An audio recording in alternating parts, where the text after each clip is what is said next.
about to go live here on Southside Crypto. Just real quick, I'm trying to do this in under 10 minutes, maybe 15. We'll see what we can do here. As soon as I get the live go ahead, there we go. All right, you can see today everything is green. Tron is actually down. For the week is what we really need to look at. Look at Anchor, Maker, and Luna are really the only top 100 coins that are up. And Anchor's up 64 and Luna's up 36. Understand they work together on the Anchor protocol. So that's where that comes from. As far as Bitcoin goes, you see it here. You see it based out about 30. It did go sub 35, so watch yourself. We're still in kind of no man's land. We're at 38. We really need to get above 40, and we really need to get above, and you see the level right there.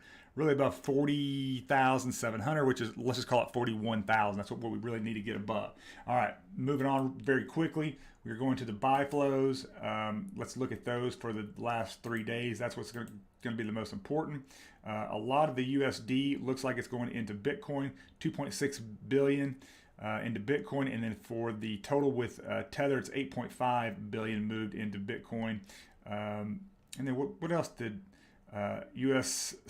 citizens also like? Solana for 300 million, Cardano for another 250. For total on Ethereum is 4.5. It's like the last 3 days now. 1.2 billion in Shiba though. That's pretty cool. BNB almost or above 600 million. Cardano had 400 million and Solana had the 1.2 billion. So that's the buy flows. Very, very good to know. All right, let's get to what's pumping crypto right now. I'm going to get to, we'll go through these stories, but I'm want to get to the specific TAs. So we talked about Bitcoin. Again, support, we're looking at 38. I'd like to see 40, 41,000 to really start to nibble more.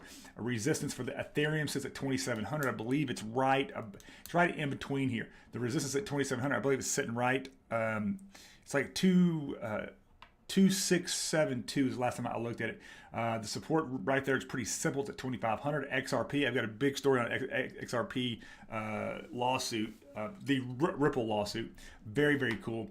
The support is found at 65 cents. The upside is at 72. If it does break 72, look for 99 cents and $1.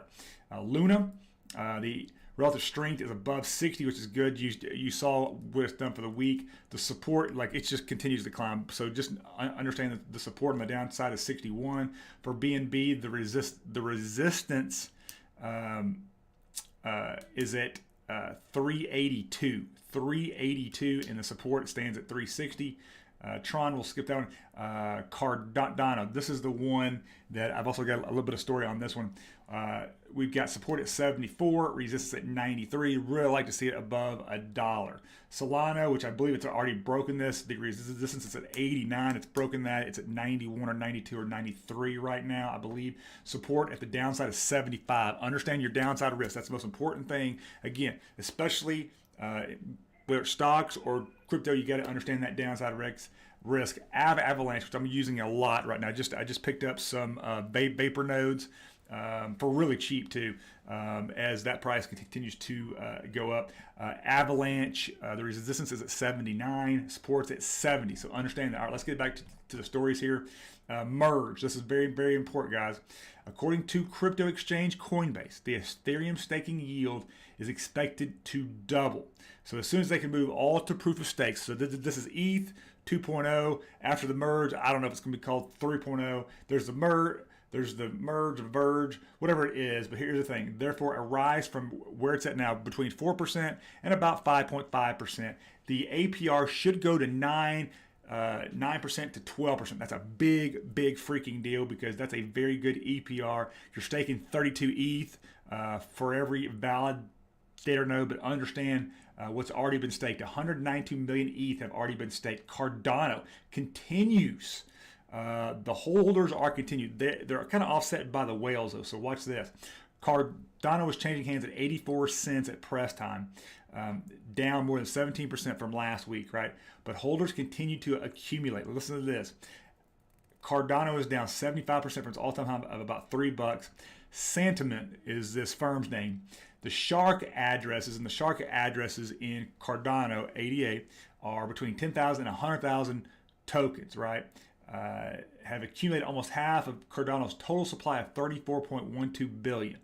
This was in an addition of 6% in the last 5 weeks, right? But here's the thing. It's offset by investors holding 100,000. So these would be the whales, I would think. The 100,000 to 1 million ADA, they've been dumping. These two very opposite directions seemingly wipe each other out and create a mostly neutral indicator. So that's very, very interesting. All right, let's talk about XRP. Very, very cool here. So February 10th, Ripple filed a SIR reply regarding the SEC's motion to strike the Fair Notice Affirmative Defense Act. We talked about that last time. On February 23rd, the SEC requested a SIR reply from the judge, meaning they wanted the judge to make a decision. The SEC Ripple lawsuit has once again played out in the favor of the San Francisco fintech company Ripple. The court has denied the SEC's motion for a SIR reply in support of its motion to strike Ripple's Fair Notice Affirmative Defense. That's awesome, right? So it just goes on to say, it argued the court couldn't consider the SEC's public enforcement actions in the digital asset space filed before the lawsuit. The SEC's supposed SIR reply is claimed to be aiming at delaying the outcomes of the lawsuit further. How key is that? Is that you have a SEC that does huge cases, but yet they don't have the evidence. Why? Because why would they be delaying? This is very bullish for not just XRP and for Ripple, but for the entire crypto ecosystems too, that you can't do this, right? So as of luck would have it, Ripple judge Annalisa Torres denied the SEC's request for the SIR reply in a one-word order. She basically just said no. For the Shiba people out there, the Shibaverse, it looks like it could be a big deal. As per reports, 99,000 plots of land would be launched here. 35,000 of those plots would be auctioned to the leaseholders, and that would come first. The devs are planning a 10-day sale that the digital land where 35,000 plots are set to be sold. The sale of these plots would be done with the leash token holders. The price of the land in the space would be dependent on its location. Clearly, lands closer to the central park, so I haven't seen it, but it looks like there's a big space with the plots of land, and then there's going to be a park in the center, much like New York, right? Those with the highest locked amounts would be able to bid on the largest lots of land. The second batch of land will be available to the public for not just lease, but also Ethereum holders as well. Good thing that we've got $400,000 in Bitcoin, in USD, from Bitcoin going into the Ministry of Defense for Ukraine. It's very, very cool. China has strengthened its crackdown on, which I think you probably saw that yesterday, but strengthened its crackdown on cryptocurrencies with new penalties for offenders who attempt to raise funds via token sale.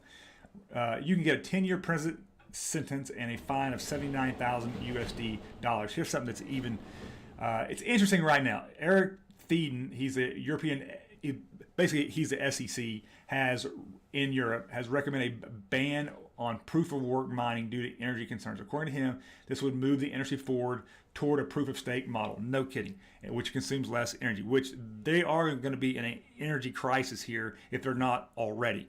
Nat gas was actually up yesterday. Today it's actually down a little bit. So, but they're thinking about firing up coal plants. So, so that whole, what's the number one, what's the number one priority here?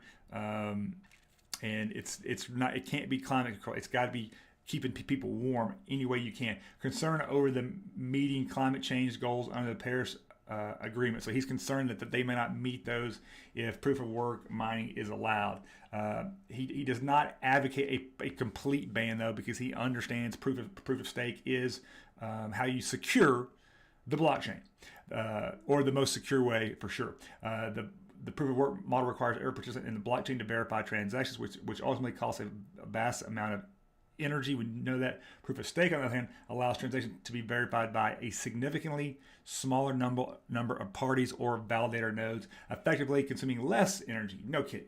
All right. He added that mining was also becoming a national issue for his home country, Sweden. I think we can all agree with that. But that is very, very good news. So with that said, I hope I did that in 10 minutes. We will see. That being said, you have a great weekend. Watch your six, go hard and paint. We'll see you next time. Thanks, guys.